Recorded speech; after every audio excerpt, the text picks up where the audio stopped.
अस्य श्रीशिवकवचस्तोत्रमहामन्त्रस्य ऋषभयोगीश्वर ऋषिः अनुष्टुप्छन्दः श्रीसाम्ब सदाशिवो देवता। ॐ बीजम् नमः शक्तिः शिवायेति कीलकम् मम साम्ब सदाशिव प्रीत्यर्थे जपे विनियोगः। ॐ सदाशिवाय अङ्गुष्टाभ्याम् नमः। नम गंगाधराय तर्जनीभ्याम् नमः। मम मृत्युञ्जयाय मध्यमाभ्याम् नमः। शिंशूलपानये अनामिकाभ्याम् नमः। वाम पिनाकपानये कनिष्ठिकाभ्याम् नमः। यम उमापतये करतलकरपृष्ठाभ्याम् नमः। ॐ सदाशिवाय हृदयाय नमः। नम गंगाधराय शिरसे स्वाहा। मम मृत्युञ्जयाय शिखायै वषटे। शिं शूलपानये कवचाय हुम्। वाम पिनाकपानये नेत्रत्रयाय वौषटे। यम उमापतये अस्त्राय फटे। भूर्भुवः सुवरोम् इति दिग्बन्धः। ध्यानम् वज्रदंष्ट्रम् त्रिनयनम् कालकण्ठमरिन्दमम् सहस्रकरमत्युग्रम् वन्दे शम्भुमुमापतिम्। रुद्राक्षकङ्कणलसत्करदण्डयुग्मः फालान्तरालधृतभस्मसितत्रिपुण्ड्रः। पञ्चाक्षरम् परिपठन् वरमन्त्रराजम् ध्यायन् सदा पशुपतिम् शरणम् व्रजेथाः। अतः परम् सर्वपुराणगुह्यम् निःशेषपापौघहरम् पवित्रम् जयप्रदम् सर्वविपत्प्रमोचनम् वक्ष्यामि शैवम् कवचम् हितायते। लम् पृथिव्यात्मने गन्धम् समर्पयामि। हम् आकाशात्मने पुष्पैः पूजयामि। यम् वायुवात्मने धूपमाघ्रापयामि।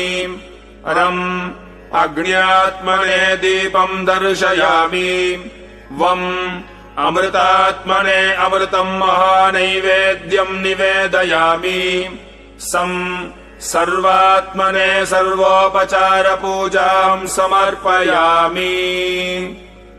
ऋषभ उवाच नमस्कृत्य महादेवम् विश्वव्यापिनमीश्वरम् वक्षे शिवमयम् वर्म सर्वरक्षाकरम् नृणाम्। शुचौ देशे समासीनो यथावत्कल्पितासनः। जितेन्द्रियो जितप्राणश्चिन्तयेत् शिवमव्ययम्। हृत्पुण्डरीकान्दरसन्निविष्टम् स्वतेजसा व्याप्तनभोऽवकाशम्। अतीन्द्रियम् सूक्ष्ममनन्तमाद्यम् ध्यायेत्परानन्दमयम् महेशम्। ध्यानावधूताखिलकर्मबन्धः चिरम् चिदानन्दनिमग्नचेताः।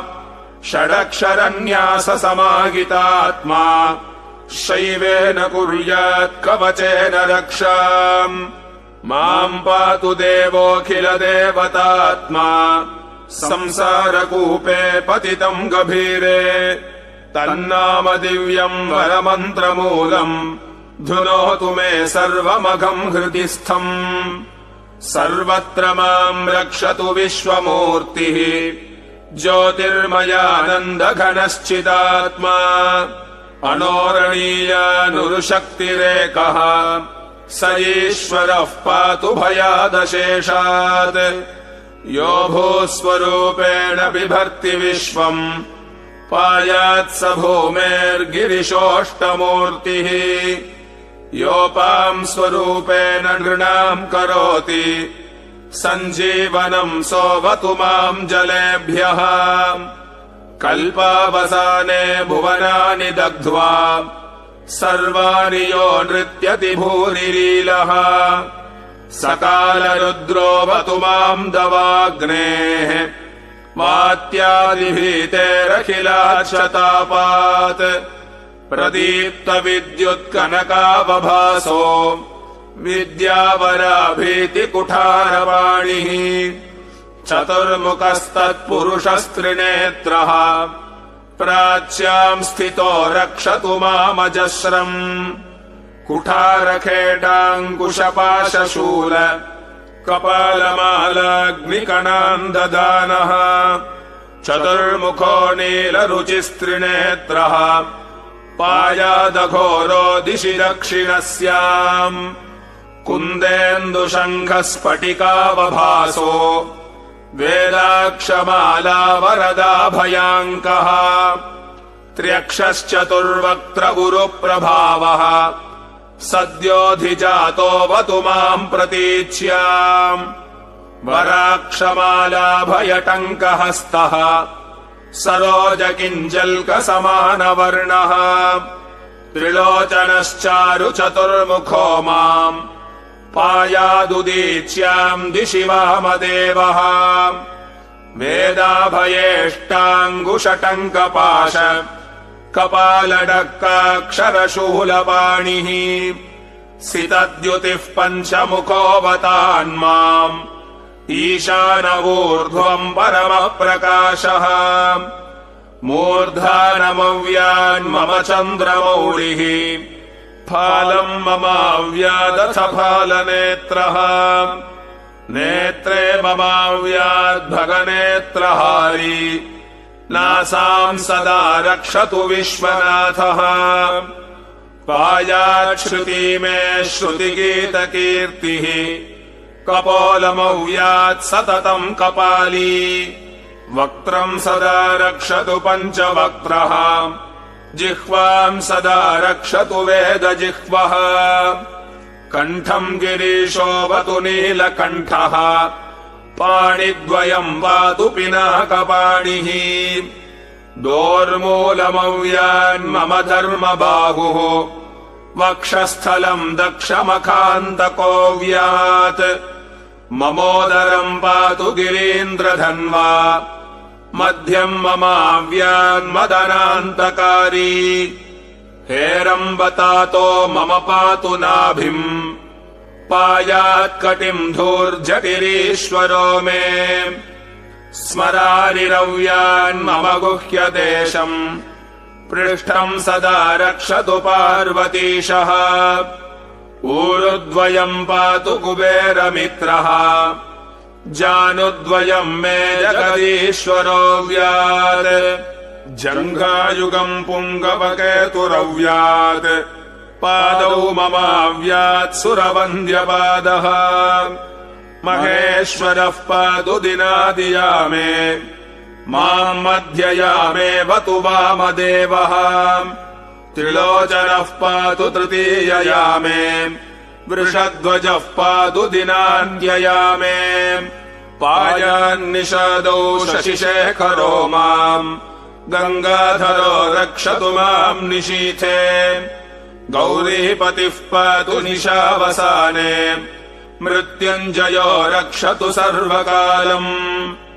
अन्तःस्थितम् रक्षतु शङ्करो माम् स्थाणुः सदा पातु बहिः स्थितम् माम् तदन्तरे पातु पतिः पशूनाम् सदाशिवो रक्षतु माम् समन्तात् तिष्ठन्तमव्याद्भुवनैकनाथः पायाद्व्रजन्तम् प्रमथाधिनाथः वेदान्तवेद्योऽवतु माम् निषण्णम् मामव्ययः पातु शिवः शयानम् मार्गेषु माम् रक्षतु नीलकण्ठः शैलादिदुर्गेषु पुरत्रयारिः अरण्यवासादिमहाप्रवासे पायान्मृगव्याध उदारशक्तिः कल्पान्तकालोऽग्रपटुप्रकोपः स्फुटाट्टहासोच्छलिताण्डकोशः घोरादिसेनार्णवदुर्निवार महाभयाद्रक्षतु वीरभद्रः पत्यश्वमातङ्गरथावरूथिनी सहस्रलक्षायुतकोटिभीषणम् अक्षौहिणीनाम् शतमाततायिनाम् छिन्द्यान्मृडो घोरकुटारधारया निहन्तुदस्योन्प्रलयानलार्चिः ज्वलत्रिशूलम् त्रिपुरान्तकस्य शार्दूलसिंहर्षवृकादिहिंस्रान् सन्द्रासयद्विषधनुः पिनाकः दुःस्वप्नदुःशकुनदुर्गतिदौर्मनस्य दुर्भिक्षदुर्व्यसन दुःसह दुर्यशांसि उत्तापतापविषभीतिमसद्ग्रहार्तिम् व्याधींश्च नाशयतु मे जगतामधीशः। ॐ नमो भगवते सदाशिवाय सकलतत्त्वात्मकाय सर्वमन्त्रस्वरूपाय सर्वयन्त्राधिष्ठिताय सर्वतन्त्रस्वरूपाय सर्वतत्त्वविदूराय ब्रह्मरुद्रावतारिणे नीलकण्ठाय पार्वतीमनोहरप्रियाय सोमसूर्याग्निलोचनाय भस्मोद्धूलितविग्रहाय महामणिमुकुटधारणाय माणिक्यभूषणाय सृष्टिस्थितिप्रलयकालरौद्रावताराय दक्षाध्वरध्वंसकाय महाकालभेदनाय मूलाधारैकनिलयाय तत्त्वातीताय गंगाधराय सर्वदेवाधिदेवाय षडाश्रयाय वेदान्तसाराय त्रिवर्गसाधनाय अनन्तकोटिब्रह्माण्डनायकाय अनन्त वासुकी तक्षक कार्कोटक शंख कुलिक पद्म महापद्मेति अष्टमहानागकुलभूषणाय प्रणवस्वरूपाय चिदाकाशाय आकाश दिक्स्वरूपाय ग्रहनक्षत्रमालिने सकलाय कलङ्करहिताय सकललोकैककर्त्रे सकललोकैकभर्त्रे सकललोकैकसंहर्त्रे सकललोकैकगुरवे सकललोकैकसाक्षिणे सकलनिगमगुह्याय सकलवेदान्तपारगाय सकललोकैकवरप्रदाय सकललोकैकशङ्कराय सकलदुरितार्तिभञ्जनाय सकलजगदभयङ्कराय शशाङ्कशेखराय शाश्वतनिजावासाय निराकाराय निराभासाय निरामयाय निर्मलाय निर्लोभाय निर्मदाय निश्चिन्ताय निरहङ्काराय निरङ्कुशाय निष्कळङ्गाय निर्गुणाय निष्कामाय निरुपप्लवाय निरवध्याय निरन्तराय निष्कारणाय निरातङ्काय निष्प्रपञ्चाय निस्सङ्गाय निर्द्वन्द्वाय निराधाराय निरागाय निष्क्रोधाय निर्लाय निर्लोपाय निष्पापाय निर्भयाय निर्विकल्पाय निर्भेदाय निष्क्रियाय निस्तुलाय निस्संशयाय निरञ्जनाय निरूपमविभवाय नित्यशुद्धबुद्धमुक्तपरिपूर्णसच्चिदानन्दाद्वयाय परमशान्तस्वरूपाय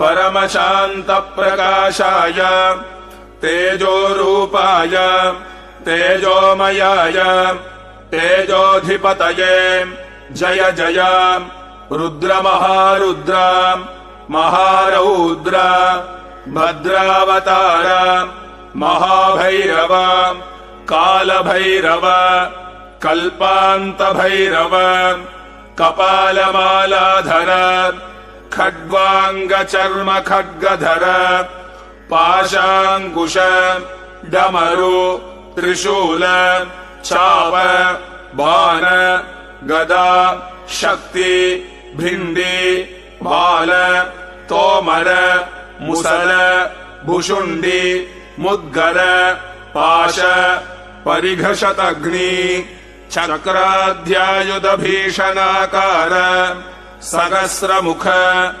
दंष्ट्राकराळवदन विकटाट्टहास विस्फाटित ब्रह्माण्डमण्डल नागेन्द्रकुण्डल नागेन्द्रहार नागेन्द्रवलय नागेन्द्रचर्मधर नागेन्द्रनिकेतन मृत्युञ्जय त्र्यम्बक त्रिपुरान्तक विश्वरूप विरूपाक्ष विश्वेश्वर वृषभवाहन विषविभूषण विश्वतोमुख सर्वतोमुख मां रक्ष रक्ष ज्वल ज्वल प्रज्वल प्रज्वल महामृत्युभयं शमय शमय अपमृत्युभयं नाशय नाशय रोगभयम् उत्सादयोत्सादय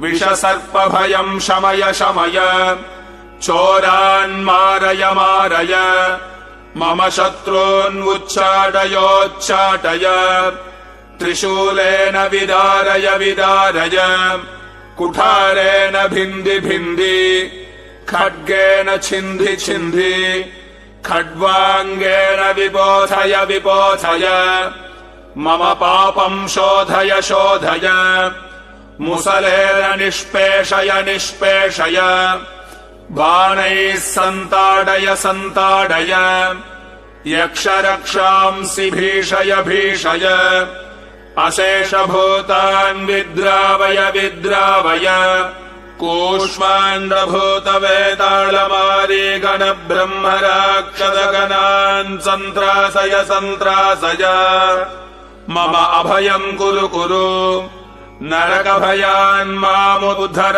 उद्धर वित्रस्तं माम् आश्वासय आश्वासय अमृतकटाक्षवीक्षणेन माम् आलोकय आलोकय सञ्जीवय सञ्जीवय क्षुतष्णार्थं माम् आप्यायय आप्यायय दुःखातुरं माम् आनन्दय आनन्दय शिवकवचेन माम् आच्छादय आच्छादय हर हर मृत्युञ्जय त्र्यम्बक सदाशिव परमशिव नमस्ते नमस्ते नमः। ॐ सदाशिवाय अङ्गुष्ठाभ्याम् नमः। नं गङ्गाधराय तर्जनीभ्याम् नमः। मं मृत्युञ्जयाय मध्यमाभ्याम् नमः। शिंशूलपाणये अनामिकाभ्याम् नमः। वां पिनाकपाणये कनिष्ठिकाभ्याम् नमः। यम् उमापतये करतलकरपृष्ठाभ्याम् नमः। ॐ सदाशिवाय हृदयाय नमः। नं गङ्गाधराय शिरसे स्वाहा। मं मृत्युञ्जयाय शिखायै वषटे। शिं शूलपानये कवचाय हुम्। वां पिनाकपानये नेत्रत्रयाय वौषटे। यम् उमापतये अस्त्राय फटे। भूर्भुवः सुवरोम् इति दिग्विमोकः। ऋषभ उवाच इत्येतत्परमम् शैवम् कवचम् व्याहृतम् मया सर्वबाधा प्रशमनम् रहस्यम् सर्वदेहिनाम् यः सदा धारयेन्मर्त्यः शैवम् कवचमुत्तमम् न तस्य जायते क्वापि भयम् शम्भोरनुग्रहात् क्षीणायुः प्राप्तमृत्युर्वा महारोगहतोऽपि वा सद्यः सुखमवाप्नोति दीर्घमायुश्च विन्दति सर्वदारिद्र्यशमनम् सौमाङ्गल्यविवर्धनम् यो धत्ते कवचम् शैवम् सदेवैरपि पूज्यते महापातकसङ्घातैर्मुच्यते चोपपातकैः देहान्ते मुक्तिमाप्नोति शिववर्मानुभावतः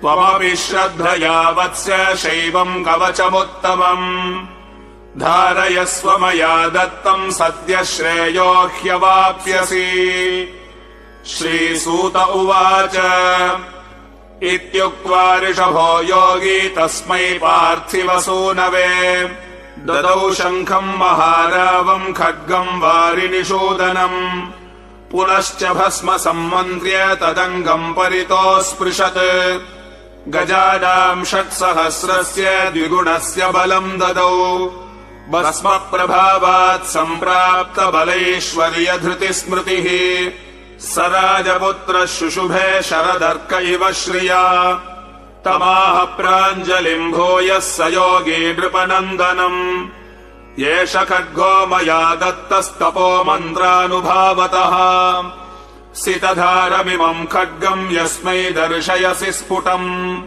स सद्यो म्रियते शत्रुः साक्षान्मृत्युरपि स्वयम् अस्य शङ्खस्य निर्घादम् ये शृण्वन्ति तवाहिताः ते मूर्छिताः पतिष्यन्ति न्यस्तशस्त्राविचेतनाः खड्गशङ्खाविमौ दिव्यौ परसैन्यविनाशनौ आत्मसैन्यस्वपक्षाणाम् शौर्यतेजो विवर्धनौ एतयोश्च प्रभावेन शैवेन कवचेन च 200 नागानाम् बलेन महतापि च भस्मधारण सामर्थ्यात् शत्रुसैन्यम् विजेष्यसे प्राप्य सिंहासनम् पित्र्यम् गोप्तासि पृथिवीमिमाम् इति भद्रायुषम् सम्यगनुशास्य समातृकम् ताभ्याम् सम्पूजितः सोऽथ योगी स्वैरगतिर्ययौ।